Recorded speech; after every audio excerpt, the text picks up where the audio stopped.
vocês e dizer para vocês que hoje eu não vim falar assim da Páscoa do jeito que o pastor ele vai falar. Ele vai falar da maneira mais assim, né? Mas eu vou falar de uma maneira muito assim, vocês vão dizer, meu Deus, o que é isso? É Páscoa, é? Vocês viram os cânticos? Tinha nada a ver, não é? Parece que não tem nada a ver, mas será que Jesus, esse que deu a vida, ele não quer que você entre no seu quarto e ore? Que bom você nessa Páscoa, você entender que uma das coisas que ele pediu foi entrar no quarto, fechar a porta e orar em secreto. E a primeira música foi assim, entra no teu quarto. Eu não sei cantar, eu compus a música, a letra é minha, que veio do Espírito Santo para mim, e eu passei para ele e ela colocou a música. E todas as outras foi assim, Deus dando a música para ele e dando a letra para mim. Então, ela está louvando a Deus nos lugares que eu vou assim, desse jeito. Mas não foi bom, não é bom a gente obedecer a esse que deu a vida? Entrar no quarto, fechar a porta e orar. Ele diz em Mateus 6,6, não é isso? Então não estou falando nada fora da Páscoa, só que está diferente do que a gente prega na Páscoa, né? Mas está dentro da Páscoa, porque uma das coisas que Jesus fez o tempo todo foi orar. E a Bíblia diz que aquele que é dele, ande como ele andou. Então a oração para nós é algo primordial, não dá para a gente esquecer disso. Mas eu oro o dia todo porque eu fico falando com Deus, lavando os pratos, pego o ônibus orando, falando com Deus. Tudo que eu faço falando com Deus, você fala com Deus, mas Ele tem um horário de falar com você. A gente fala o dia todo. Mas é fácil de ouvir a voz dele o dia todo? Você fala, mas é fácil ouvir? Agora vá para a madrugada, para ver se você não ouve. A quarta vigília da noite, 3 da manhã, vá para lá, para ver se você não ouve. Você vai ouvir coisas que você nunca ouviu durante o dia, porque durante o dia nós somos humanos, a nossa mente não dá para captar. É bom falar, a gente fala porque ele ouve a gente de qualquer... Até sem a gente falar, ele já está ouvindo, não é isso? Mas para nós ouvirmos, precisamos dizer a ele, qual é o horário que o Senhor quer? Ele vai dizer, tal hora, minha filha. Comigo ele fala disso, eu quero 3 horas da manhã. Mas para a minha idade é bom esse horário. Mas para você que é mais jovem, ele vai dar um horário mais leve. Ele pegou pesado comigo, porque ancião não tem problema de acordar 3 horas da madrugada, né? Mas os mais novos vai ter um horário cedo, que eu espero que não seja no horário que é aquela confusão de casa, para um para e para cá, não. Um horário cedo, que depois você não ficar ouvindo a zoada, está dentro do quarto trancada, mas a zoada impede também. Então sempre um horário onde você possa estar mais tranquila para captar a voz de Deus. A primeira música foi falando sobre isso, e a última foi falando do altar de bronze, aquela coisa toda que o apóstolo está pregando nesses últimos dias. E aí eu quero dizer para você, não vou falar nem da oração agora, nem vou falar do altar de bronze, eu vou falar da Páscoa, mas de uma maneira diferente. Quem me acompanha nos vídeos sabe tudo que eu vou falar, mas não precisa conversa, mas quem não me acompanha nos vídeos vai ouvir pela primeira vez. Quer dizer para vocês que tudo começou em Gênesis 3,15. Gênesis 3,15. Ali começa o Evangelho. Em Gênesis 3,15. A gente pensa que o Evangelho começa ali em Mateus, o Evangelho começa em Gênesis 3,15. Quando o nosso Deus, nesse grande amor incondicional, vendo que o homem que ele fez com tanto amor, que deu tudo para ele, só proibiu uma coisa, só não toque nessa árvore. Só uma coisa, e esse homem e essa mulher teve a coragem de, essa única coisa, não ceder para o Senhor. Não vou comer. Essa árvore eu vou comer, né? Eu estou falando com minhas palavras, vocês sabem bem a história como é. Foi enganado pela serpente. Então ali começa o Evangelho, porque o homem peca, Deus não vai conviver com o pecado, não podia o pecado continuar no paraíso, então teve que tirar o casal. Mas prestem atenção a esse amor, eu quero que vocês foquem isso, que vocês pensam que tudo é aqui na cruz, mas não começa aqui na cruz. Veja que amor, ele tinha dito que se eles comessem, eles morreriam, mas Deus poupou a vida. não matou o homem. E nem deixou o homem sair assim, todo feio, vestiu bonito. Está notando o amor? Não matou logo, podia fulminar na hora e fazer aparecer outro casal, da mesma maneira, de outra maneira, tornar a fazer outro casal, para começar tudo de novo, mas não matou ali, não fulminou, e nem também deixou sair de qualquer jeito. Que amor é esse? Ele estava com as folhinhas tapeando, né? As folhinhas assim. Deus matou um animal e vestiu o homem com a pele desse animal. Grande amor, não é? Não deixou sair à toa, não saiu como filho, vestido. Já entenderam? Ele não podia conviver com o pecado do homem ali, mas não desprezou. Eles saíram vestidos. Está notando onde é que começa o amor? Onde é que começa o amor? É aqui na cruz? Começa lá em Gênesis. Então é muito mais do que a gente imagina. Aí depois que eles saem, estão lá já gerando seus filhos, os 2 primeiros filhos, os mais que a gente conhece mais da história, porque eles tiveram filhos e filhas. Adão e Eva não teve somente Caim e Abel, teve filhos e filhas. É por isso que Caim tem esposa para casar, porque naquele tempo casava com irmãos. Por isso que quando foi que Caim achou mulher para casar? Uma das irmãs.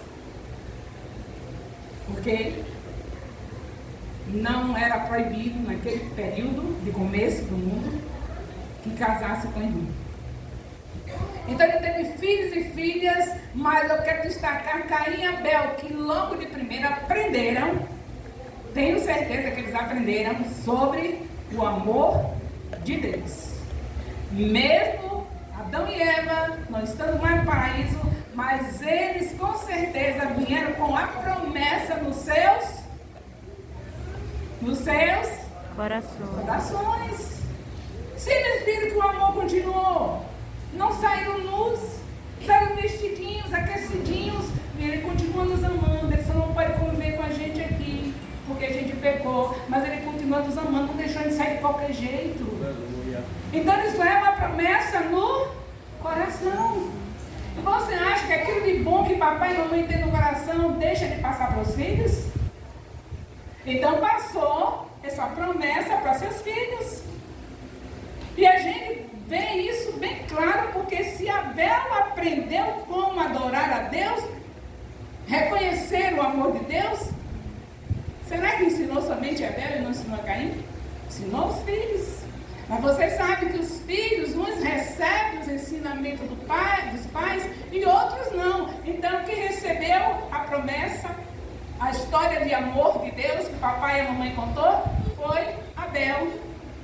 E Caim não aceitou, não, eu quero ter minha vidinha mesmo, acabou, negócio de amor de papai do céu, nada, se ele amasse de verdade, ele não deixava agora vocês capinando, plantando, suando. Já quis com certeza desfazer do amor de Deus. Porque Deus não rejeitou, não foi a oferta, rejeitou ele, porque era o coração dele que já estava danificado.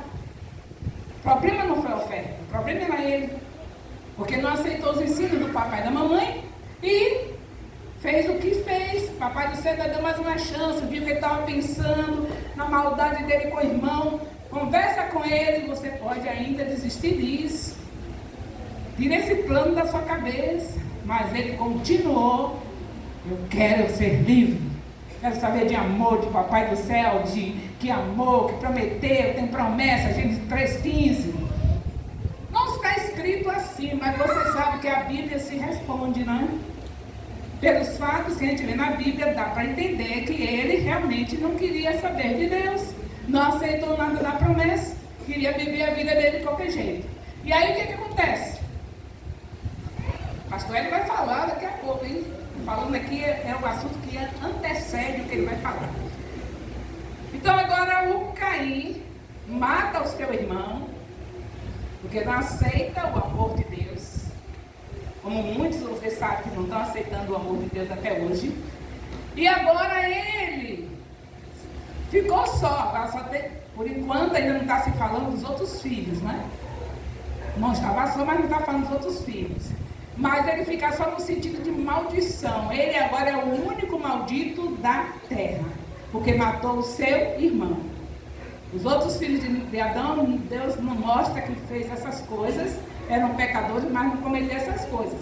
Mas mostra que Caim agora está iniciando um novo tempo, assim, bem especial no sentido de pecado, que era maldição, matar o seu próprio irmão. Surgiu então a descendência dos cainitas, que você vê que ele gera filhos, porque eu já disse, porque casava com irmã. Uma das irmãs dele foi a esposa dele.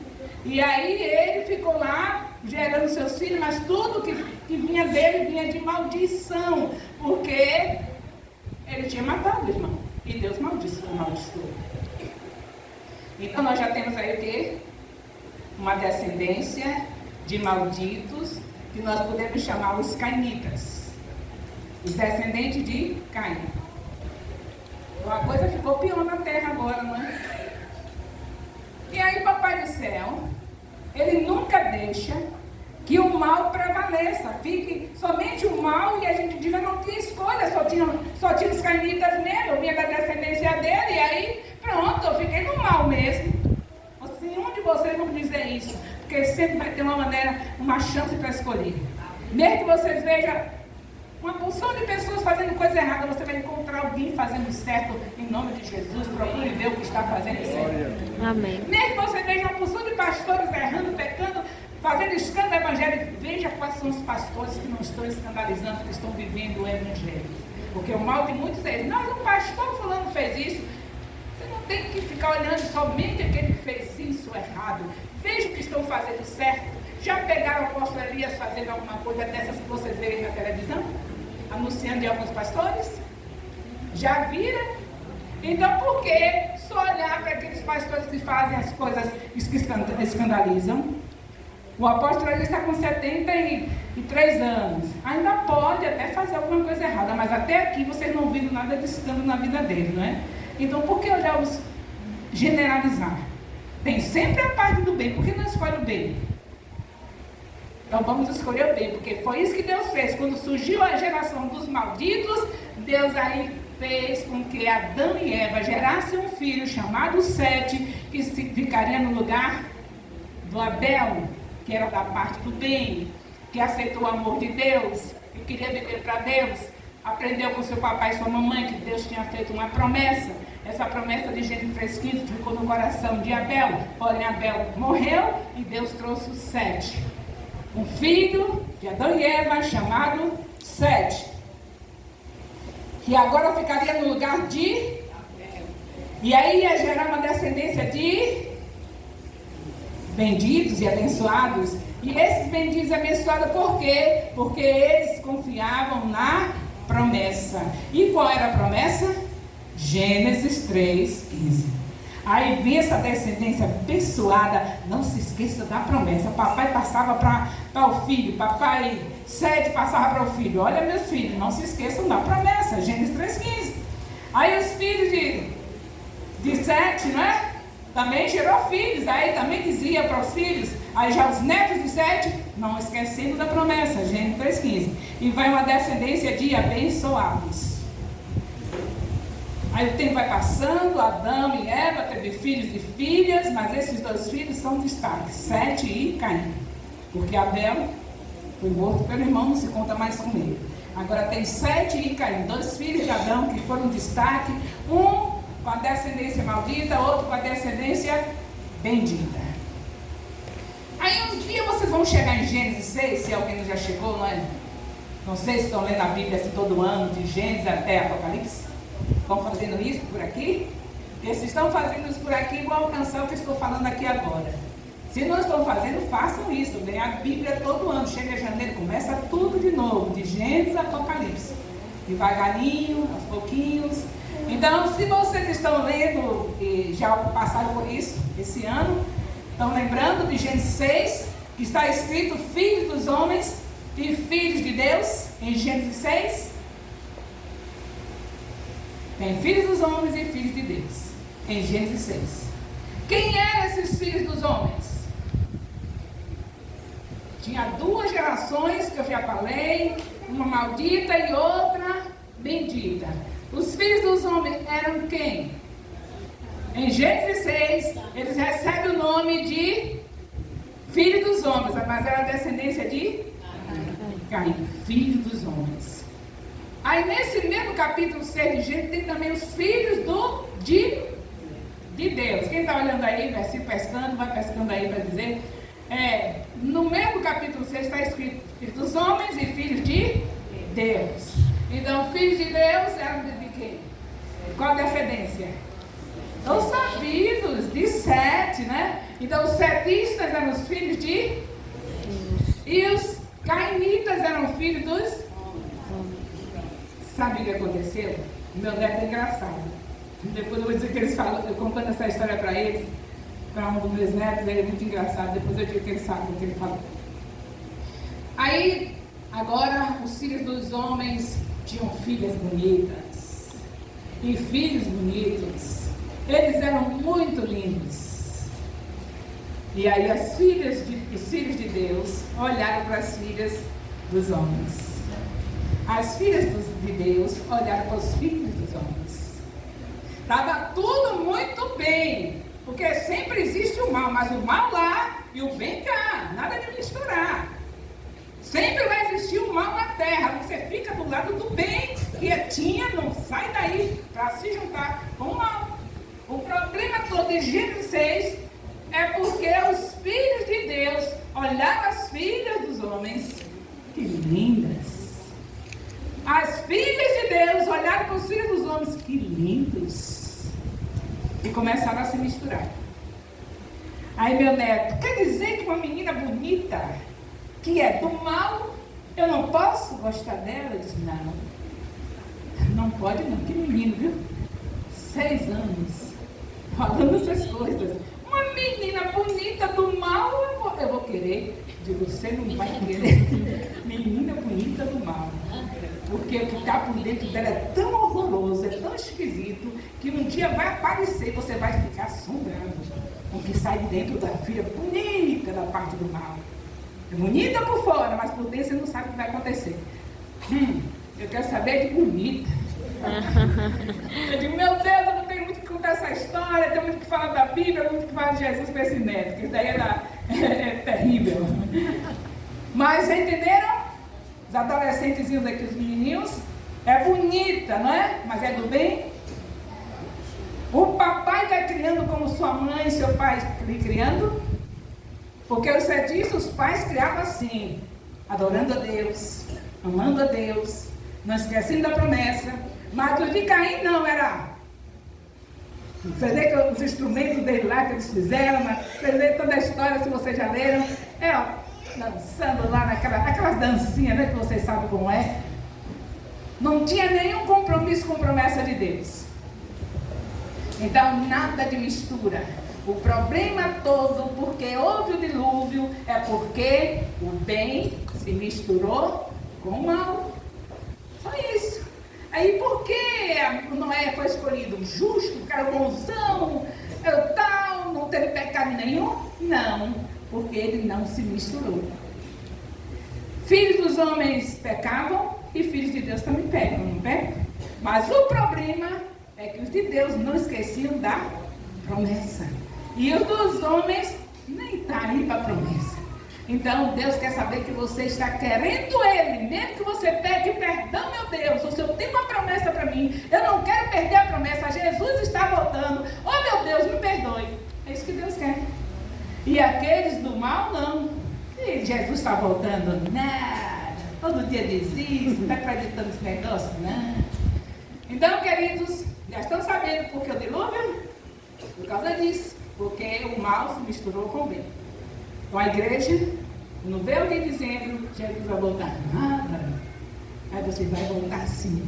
E eu vou continuar sempre pedindo perdão quando eu pecar, confessando meus pecados, porque eu não quero perder Jesus de vista. Ele vai voltar. Ele vai voltar. Teve o dilúvio, você já sabe a história, não vou contar essa história do dilúvio. Mas aí o Noé também Olha que a descendência dos setista e dos canitas, acabou tudo. Só ficou Noé porque não se misturou. Então tá uma família pura, limpa, maravilhosa, abençoada, não está assim? Noé acha ele se embriagando. Eita, que amor de Deus. Vocês estão notando porque eu estou contando essa história? Para saber que a dor não começou ali. Cada vez que Deus vinha, pegava o homem para restaurar ele novamente. Agora é o Noé que Deus disse: vem Noé, tu és justo, quer dizer, você não se misturou, vem para cá e faz essa coisa linda, põe ele numa arca, sua família, coisa e tal. Noé acaba de terminar tudo aquele sofrimento da arca, mas está vivo, agora ele e a sua família. Ficou alegre, vamos beber um pouquinho de vinho, plantou a vinha e foi beber. Bebeu um pouquinho de vinho, não, ele se embriagou. Por isso ninguém deve beber um pouquinho, porque a tendência é querer beber mais, então ninguém bebe nada, certo? Porque se fosse um pouquinho, não tinha problema. O problema é todo que a gente bebe um pouquinho, mais um pouquinho, mais um pouquinho. O que aconteceu com Noé foi isso, bebeu mais um pouquinho, e aí ficou embriagado, estava lá na tenda dele jogado. Chega o filho, Cã, olha aí, hein? Note bem que vai acontecer de novo. Aí pega e zumba do pai, vê o pai, em vez de ficar forrar o pai, cobrir, coisa e tal, que o número era igual como a gente pensa não, que eles tinham várias roupas e tiravam daquelas roupas, já era nudez para eles. E aí, ele vai falar para os irmãos, coisa e tal. Noé, quando acorda da embriaguez, se não tivesse bebido, não tivesse na ressaca, ele ia amaldiçoar o filho. A derradeira, não é nem para se pensar que é a derradeira, nada nos deve levar ter um motivo para a gente amaldiçoar um filho. Você pode até bater, às vezes o pai bate e espanca, não é? Marca uma perna, marca alguma parte do corpo, mas pelo menos não foi tão grave, não é grave no físico, mas o mais grave é quando você mexe lá com a alma. Eu apanhei, fiquei, como é que chama, hematoma, meu pai que era muito teimosa, e meu pai me batia assim, mas eu não tenho problema com meu pai, não, eu sei que ele fez isso para o meu bem, mas se ele me amaldiçoasse, eu não estaria aqui. Poderia estar, porque Jesus Cristo veio e ia tirar essa maldição, mas ia ser muito mais sofrido do que as hematomas que meu pai fez no meu corpo, porque eu era teimoso. Ele tinha razão de me bater. Naquele tempo não tinha proibição, o negócio era pancada mesmo para se consertar. Então veja que coisa terrível. Agora aquele homem que não se misturou, agora pega o seu próprio filho e amaldiçoa por causa de quê? Porque estava alegre e foi beber. Você não pode dar desculpa e dizer, mas eu estou muito alegre, eu sofri, mas estou alegre, uma coisa linda aconteceu na minha vida. Só Deus sabe como eu estou alegre, eu vou tomar um pouquinho de vinho. Não. Sua alegria e o seu vinho é o Espírito Santo. Se embriague com ele. Fique cheio dele. Aleluia. Certo?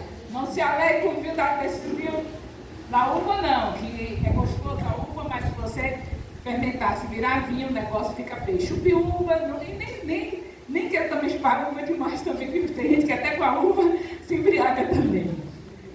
Então agora nasceu nova geração de malditos. Estão notando isso? Estão notando que amor é o amor de Deus? Começou ali na cruz?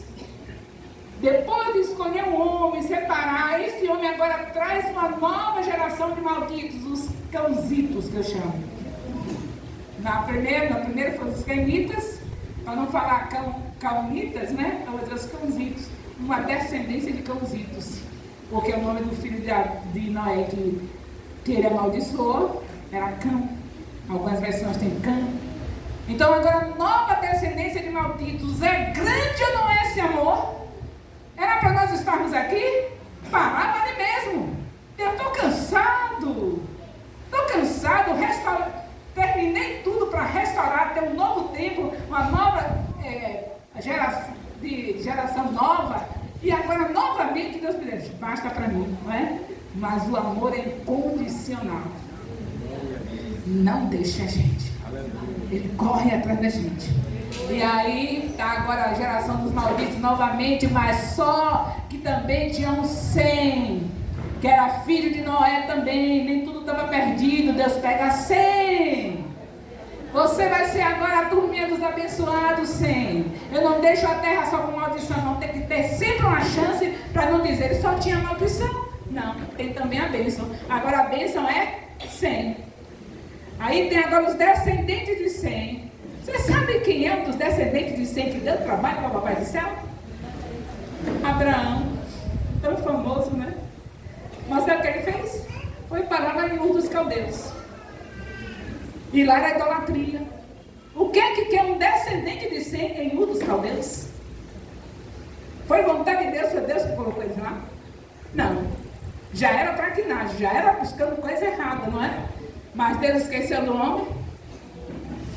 Não esqueceu. Viu que os abençoados dos semitas, entre eles tinha esse Abraão, já em Ur dos Caldeus, lugar de maldição, lugar de idolatria. Deus aí chama Abraão. Tem detalhes para explicar, mas o tempo não dá. Chama Abraão. Mas com o tempo, quem ouve meus vídeos vai saber que eu já expliquei os detalhes nos vídeos. Mas já tem mais de 2 anos esses vídeos que eu falei desses assuntos. Então, agora está o Abraão sendo chamado, Gênesis 12, para... Olha o que ele faz, olha que amor, gente, olha que amor. Presta atenção. Ele já tinha experimentado terminar tudo, para começar de uma família. Ele sabia que não ia dar certo, mas ele queria provar para nós um amor grande dele. Eu sei que não vai dar certo, mas você tem que ver que eu vou tentando até chegar no ponto que eu quero. Deus sabia que não ia dar certo, que Noé ia pecar, mas mesmo assim ele fez isso. Aí ele agora faz o quê? Outra coisa maravilhosa. Dizer assim, agora eu vou querer um povo especial para mim. Vou chamar esse abençoado desse Abraão, que já está fugindo de mim, já está lá em Ur dos Caldeus. E vou gerar dele, formar dele um povo especial, que vai receber o nome de Israelitas, de Israel. Começa em Abraão. Aí, nosso querido Abraão, dentro do trabalho, conseguiu ser essa pessoa abençoada, pai da fé, coisa e tal. E nessa descendência de Abraão, nós vemos que veio Isaac, Jacó, José. Você vê que vai formar um grande povo, né? Um povo grande, que quando termina o livro de Gênesis, esse povo grande, abençoado, agora já está escravo. Por quê? Porque Deus é mau? Não, eles aprontaram de novo. Agora um povo especial que Deus gera através de Abraão, começa a aprontar novamente. E ficaram escravos no Egito. Certo? E 400 anos depois surge o livro de Êxodo para contar uma história mais linda, não é mais linda, do amor de Deus. Esse povo escravizado, esse povo sofrendo, mas estava comendo alhos e cebola, estava se achando que estava muito bem. Tinha comida, né? Mas vai apertando, Deus permite, né? Faraó foi apertando mais, até que eles tiveram que clamar a Deus. Quando clama a Deus, ele começa o livro de Êxodo, que o Senhor pega essa família de Arão e Joquebede, esse casal, que gera um filho chamado Moisés, e eu sei que todos sabem da história. Não precisa também contar, só basta vocês lembrarem disso. E aí esse Moisés se torna o libertador desse povo de Israel, sai, que estava preso no Egito, cativo no Egito. É ele que liberta, que tira esse povo do Egito. Quem é que tira o povo do Egito? Moisés.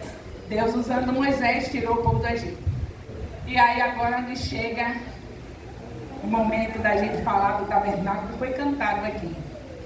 Aí quando chega perto do livro de Êxodo, Deus resolve fazer uma coisa muito linda. Que amor é esse? Eu vou morar com meus filhos. Eu vou descer e habitar com meus filhos. Eu vou tabernacular com eles. Já tinha experimentado tanta coisa, não foi? Você vê a trajetória, quanta coisa ele já tinha feito. E agora ele diz, agora eu desço, já vi que eu tenho que descer. E aí Deus fala para Moisés, para fazer o tabernáculo, dá tudo, a medida, tudo, fala como é que vai para fazer, todo mundo ofertar e faz-se o tabernáculo. Que você já conhece nesses dias o apóstolo falando do tabernáculo. E aí, nós vemos que no tabernáculo foi cantado também, tudo foi cantado aqui por Emily. O altar de bronze era para lembrar o quê? Da promessa.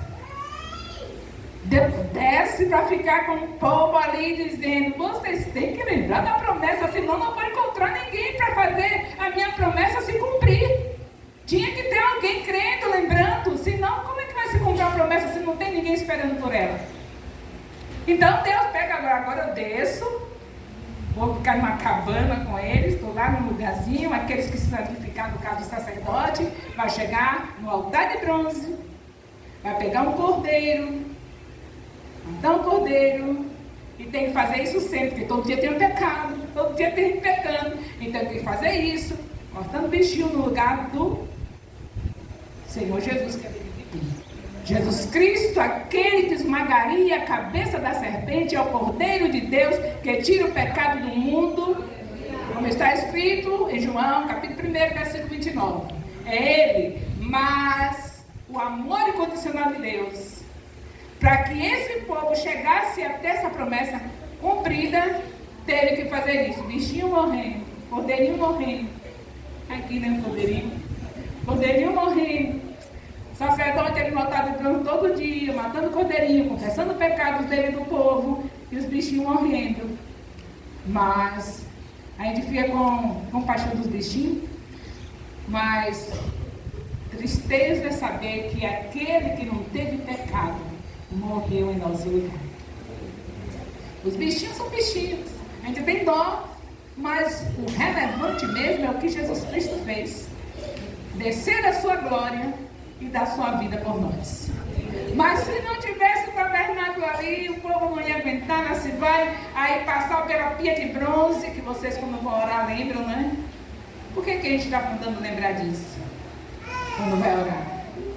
Para ver se a gente não se esquece que a promessa foi cumprida e que é para viver o tempo todo esperando pela outra. Qual é a outra? Vai voltar, ele vai voltar. Será que eu vivo esperando Jesus voltar? Com tantas coisas que eu planejo, fazer um mal para fulano, para ciclano, me vingar disso, me vingar daquilo, porque fulano fez isso comigo, porque eu estou esperando realmente. Então a gente precisa esperar. E esperar amando uns aos outros. Porque se o amor, se eu não... Quem não ama seu irmão, não conhece o amor de Deus.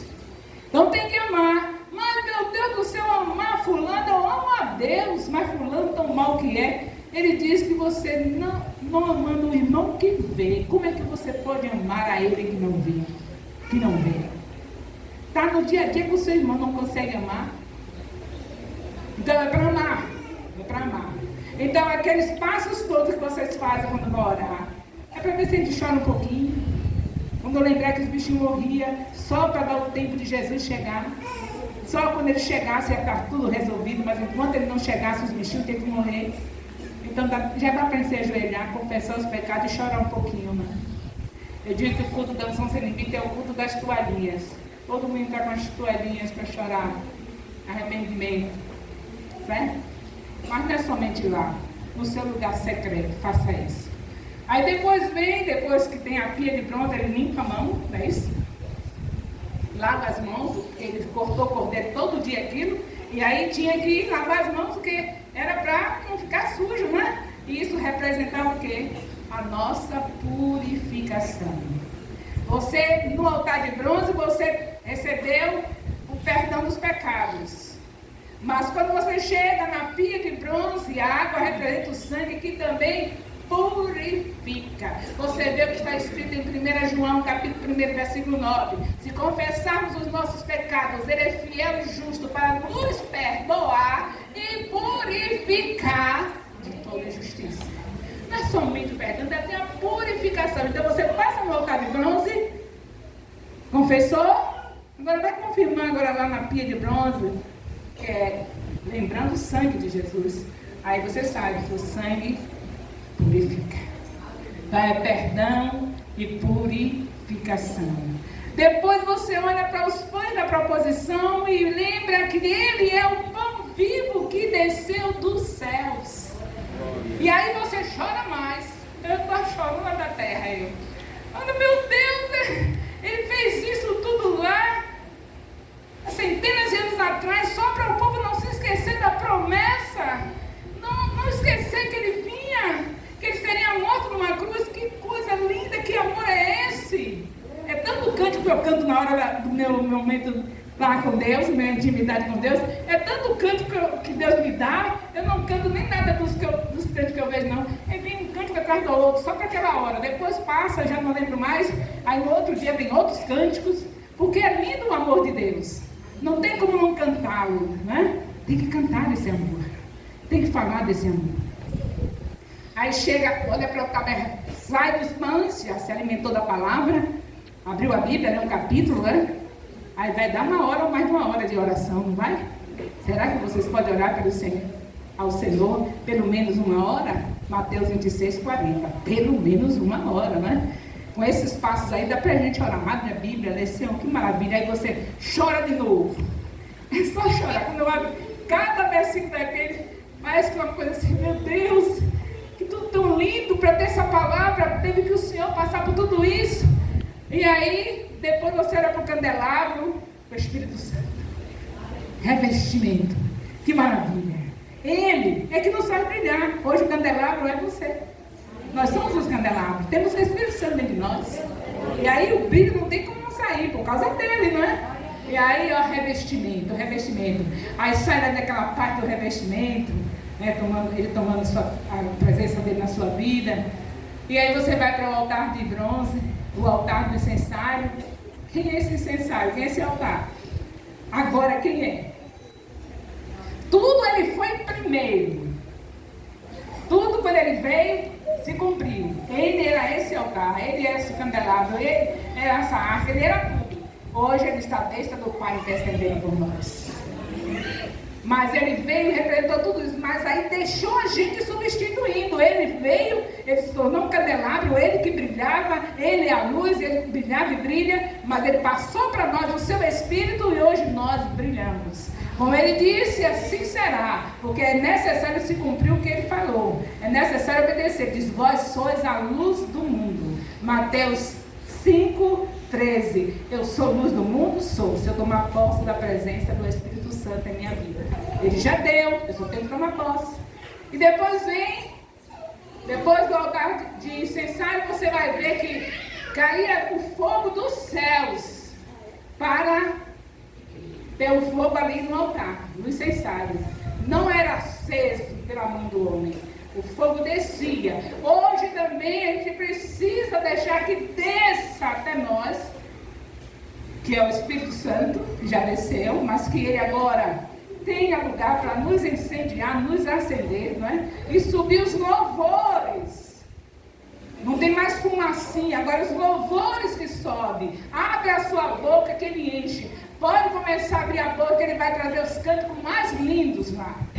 Não fique esperando lembrar de um cântico de Ludmila. Não tenho nada contra, mas deixa o Senhor te encher, tem cânticos maravilhosos. Eu basta abrir minha boca lá na hora de reconhecer o amor de Deus de uma maneira mais tremenda, que é no meu lugar secreto, que eu fico à vontade com ele para reconhecer, para agradecer e tudo. Então, sai os cânticos. E depois você tem a presença da arca lá no passado. Mas hoje a arca é... E ele fez de nós arquinhas.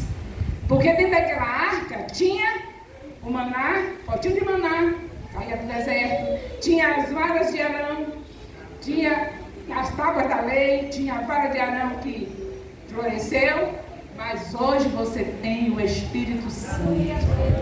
Então, qual é o mais importante? Aquela arca da figura ou vocês?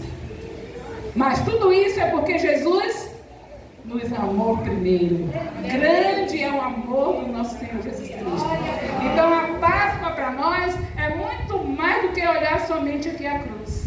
É ver um amor que começou desde a hora que Deus se apresentou ao homem. No dia que foi revelado ali o livro de Gênesis, revelado que Ele, no princípio, criou Deus, os céus e a terra. Ali Ele estava já se apresentando a nós para mostrar o seu grande amor.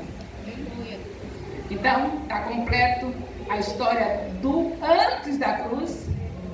Completo quer dizer, relativamente, porque eu não poderia passar tudo, que não teria noites, né? Dias e noites para passar. Mas deu para ter uma ideia de tudo que foi, de as coisas que aconteceram antes. Agora vocês vão ouvir a parte importantíssima também, que depois que ele cumpre a promessa, vindo para a terra e dando a vida por nós. Então, feliz Páscoa para vocês. Que Deus abençoe a todos em nome de Jesus.